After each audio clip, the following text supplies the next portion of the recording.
যা, তোর ব্যাটারি বদলাইছিস? ভাই আপনার কলাম 3000 টাকা দেন।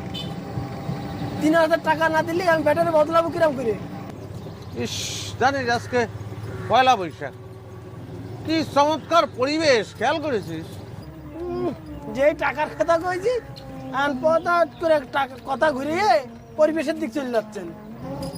আজকে পয়লা বৈশাখের একটা দিন, এরকম উৎসব মুখর একটা দিন, তুই করিস নি কেন? পাঞ্জাবি পরিস নি কিসের জন্য? আর পাঞ্জাবি ভাই, আমি গরিব মানুষ, আমার পাঞ্জাবি মানে বাবু পয়লা বৈশাখ তো বড় লোকের জন্য, ওই জন্য আপনি ওই পাশে বেড়ার আর আমি এই পাশে। বেড়া তো তোমরাই দিছো, আমরা কি এই বেড়া দিছি নাকি? না এসো হে বৈশাখ এসো এসো।